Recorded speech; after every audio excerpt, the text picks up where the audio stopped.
السلام عليكم ورحمة الله وبركاته، وأهلا وسهلا بكم في قناة غذاؤك علاجك. قال تعالى: فادع لنا ربك يخرج لنا مما تنبت الأرض من بقلها وقثائها وفومها وعدسها وبصلها.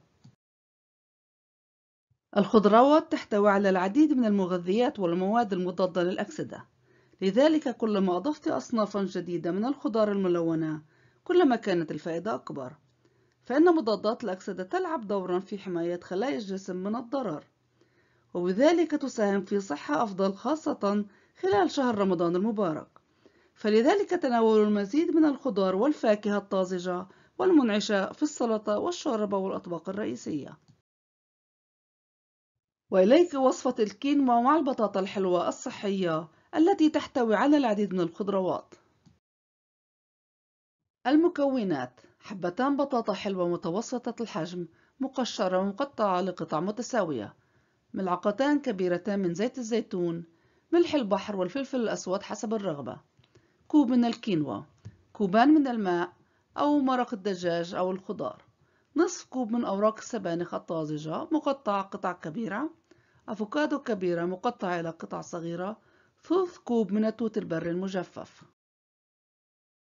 مكونات الصلصة: 4 ملاعق كبيرة من خل التفاح، نصف ملعقة صغيرة من الزعتر البري المجفف، ملعقة صغيرة من الريحان المجفف، فص ثوم مفروم، نصف كوب زيت زيتون، عصير ليمونة كبيرة، وملعقة كبيرة ونصف من خردل ديجون.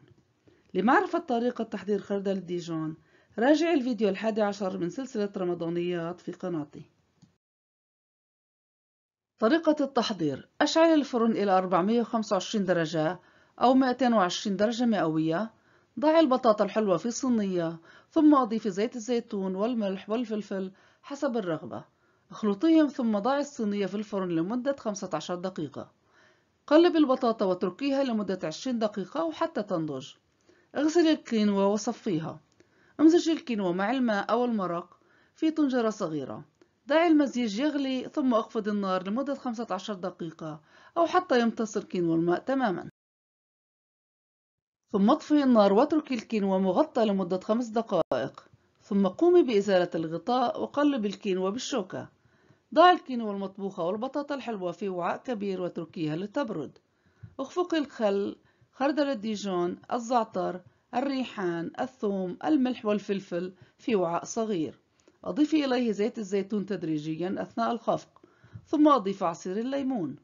أضيف السبانخ والتوت البري والأفوكادو إلى السلطة، ثم أضيف الصلصة بالكمية المرغوبة. من الأفضل أكل هذه السلطة على الفور.